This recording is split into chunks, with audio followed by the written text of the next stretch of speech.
Hello everyone, welcome to Akash tutelage. இன்றைக்கி நம்ம வீடியோவில் எதை பற்றி பார்க்க போகிறோம் அப்படின்னா, பார்ட் 2, அதாவது நம்ம இந்த 18 டேஸில் இன்றைக்கி செகண்ட் டே வந்துட்டு பார்க்குறோம். யூனிட் 8லேருந்து 2 கொஷின் கம்பல்சரி வந்துட்டு இந்த டாப்பிக்லேருந்து இப்போ நான் நடத்த போகிற டாப்பிக்லேருந்து வந்துட்டு கண்டிப்பாக 2 கொஷின் வந்துட்டு கேட்பாங்க.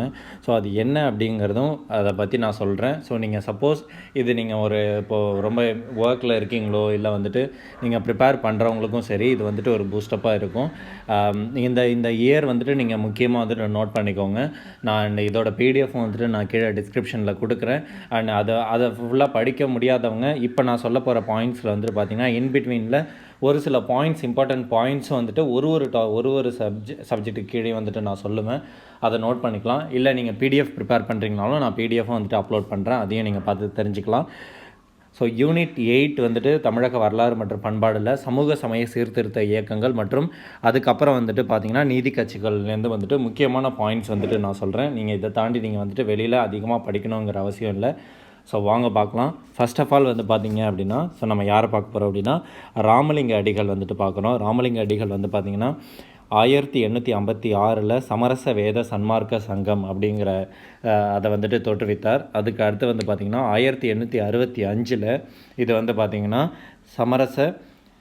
சமரச சுத்த சன்மார்க்க சத்திய சங்கம் அப்படின்னு வந்துட்டு பெயர் மாற்றம் செய்யப்பட்டிருக்கும்.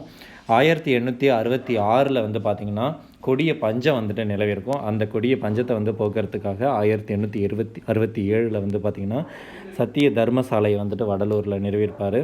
அதுக்கடுத்து வந்து பார்த்திங்கன்னா தன்னை பின்பற்றுவோரை வந்துட்டு ஒருங்கிணைப்பதற்காக 1872 சத்திய ஞான சபையை வந்துட்டு நிறுவியிருப்பார்.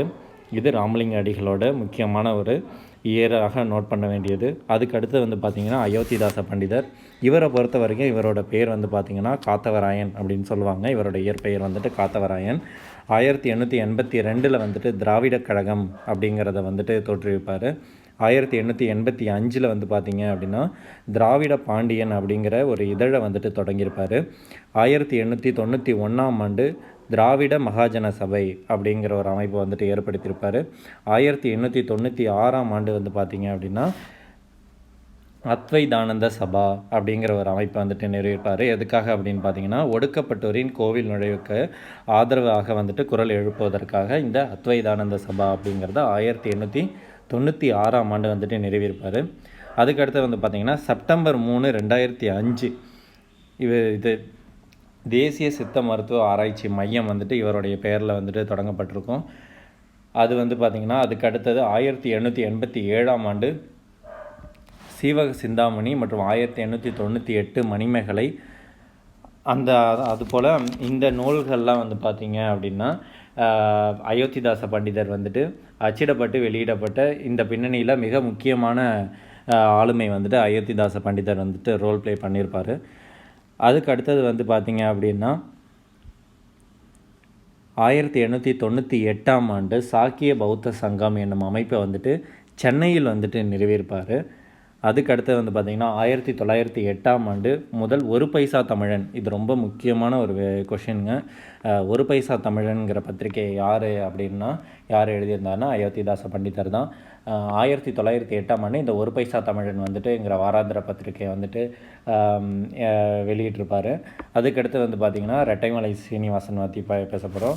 ஸோ ரெட்டைமலை சீனிவாசனை பொறுத்த வரைக்கும் கிபி 1893 பார்த்திங்கன்னா ஆதி திராவிட மகாஜன சபை. இங்கே வந்து பார்த்திங்கன்னா 1891 அயோத்திதாச பண்டிதர் திராவிட மகாஜன சபையை நிறுவிப்பார். 1893 ஆதி திராவிட மகாஜன சபையை வந்துட்டு ரெட்டைமலை ஸ்ரீனிவாசன் நிறுவியிருப்பார். அதுக்கடுத்து வந்து பார்த்திங்கன்னா சென்னை மாகாணத்தில் ஒடுக்கப்பட்ட வகுப்பிலிருந்து சட்ட மேலவைக்கு தேர்ந்தெடுக்கப்பட்ட முதல் உறுப்பினர் யார் அப்படின்னா மயிலை சின்னத்தம்பி ராஜா தான் வந்துட்டு முதலாக தேர்ந்தெடுக்கப்பட்ட முதல் உறுப்பினர். 1928 அகில இந்திய ஒடுக்கப்பட்டோர் சங்கம் அதை வந்துட்டு யார் நிறுவனது அப்படின்னு பார்த்திங்கன்னா மயிலை சின்னத்தம்பி ராஜா தான். மயிலை சின்னத்தம்பி ராஜா பற்றி இன்னும் அதிகமாக கேட்கல. ஸோ வந்துட்டு கேட்குறதுக்கான சான்சஸ் வந்துட்டு அதிகமாக இருக்குது. தமிழ்நாட்டில் தொழிலாளர் இயக்கங்கள். தொழிலாளர் இயக்கங்களை பொறுத்த வரைக்கும் 1918 இந்தியாவில் முதல் தொழில் சங்கமான சென்னை தொழிலாளர் சங்கம் அதோட முதல் மாநாடு வந்துட்டு நடைபெற்றது. அதுக்கு அடுத்து வந்து பார்த்திங்கன்னா கிபி 1920 அக்டோபர் 31 வந்து பார்த்திங்கன்னா சிங்காரவேலர் தான் வந்துட்டு பார்த்திங்கன்னா ஸோ அந்த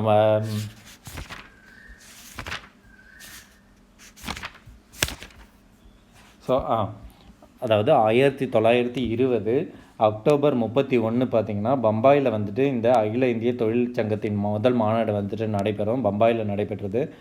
அந்த மாநாட்டுக்கு வந்து பார்த்திங்க அப்படின்னா சிங்காரவேலர் வந்துட்டு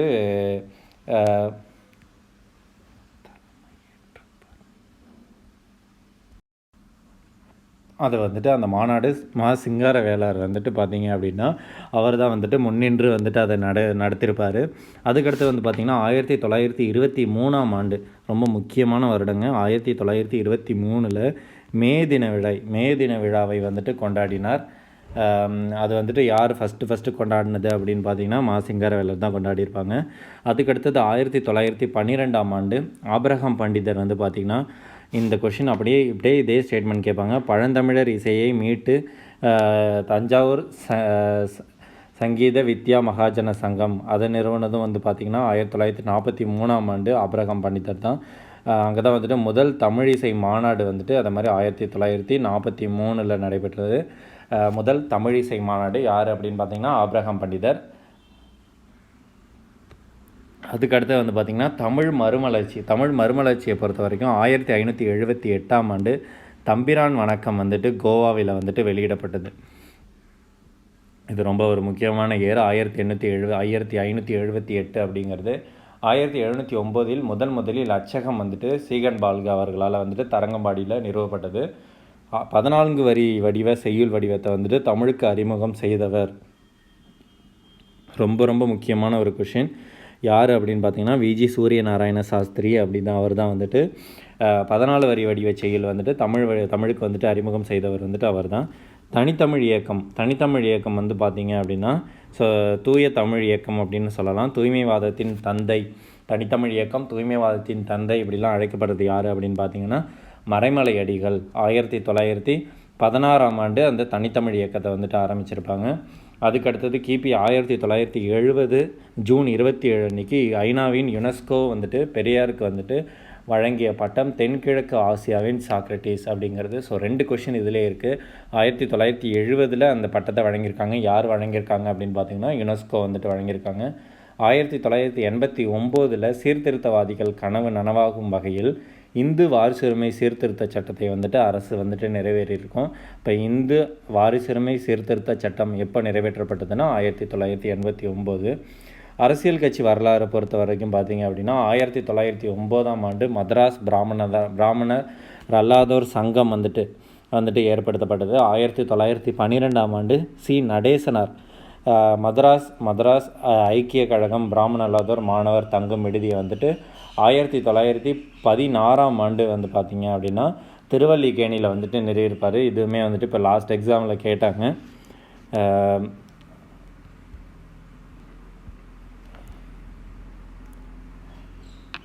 அதுக்கடுத்தது வந்து பார்த்திங்க அப்படின்னா 1916ஆம் ஆண்டு நவம்பர் 20.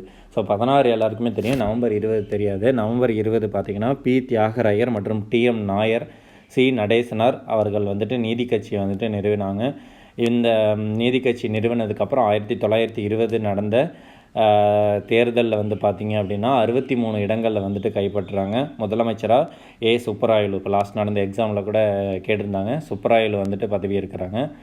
1920 23 வரைக்கும் சுப்பராயலு இருக்காங்க. 23 வந்து பார்த்திங்கன்னா பனகல் அரசர் அமைச்சரவை வந்துட்டு வருது. 1924 இவர்கள் மூலமாக வந்துட்டு பணியாளர் தேர்வுக்குழு வந்துட்டு நிறுவப்படுது.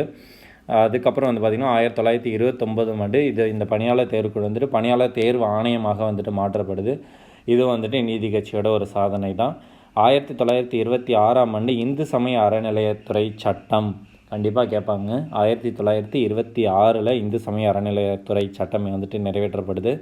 1929ஆம் ஆண்டு தேவதாசி முறை வந்துட்டு ஒழிப்பு சட்டம் வந்துட்டு நிறைவேற்றப்படுறாங்க. தேவதாசி முறை ஒழிப்பு சட்டம் வந்துட்டு 1929.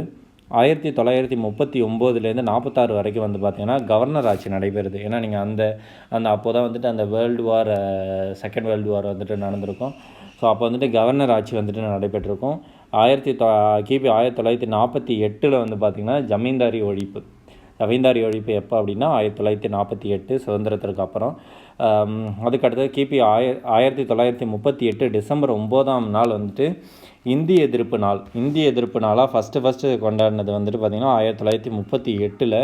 அதுக்கப்புறம் ஆஃப்டர் இண்டிபெண்டன்ஸ்னு கேட்டாங்கன்னா 1950 மே 10 அன்னைக்கு இந்திய எதிர்ப்பு நாள் வந்துட்டு கொண்டாடப்பட்டது. அதான் இந்திய எதிர்ப்பு நாளாக வந்துட்டு அதை வச்சாங்க, அந்த டேட்டை வந்துட்டு ஃபிக்ஸ் பண்ணாங்க.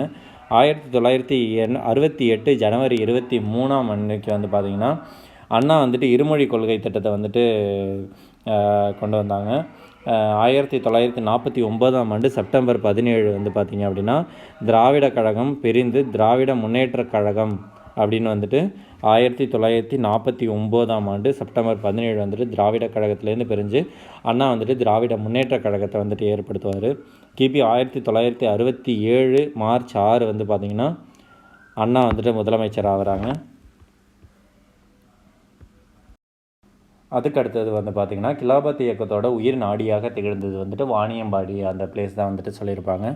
கிபி 1920 ஆகஸ்ட் வந்து பார்த்திங்க அப்படின்னா வருகை தந்த காந்தி கிலாபத் இயக்கத்தை ஆதரித்து, இது கூட கொஷினில் கேட்டாங்க, எப்போ வந்துட்டு காந்தி வந்துட்டு எந்த இயரில் கிலாபத் இயக்கத்தை ஆதரித்து பிரச்சாரம் செய்தார் அப்படின்னா கிபி 1920 ஆகஸ்ட் மாதம்.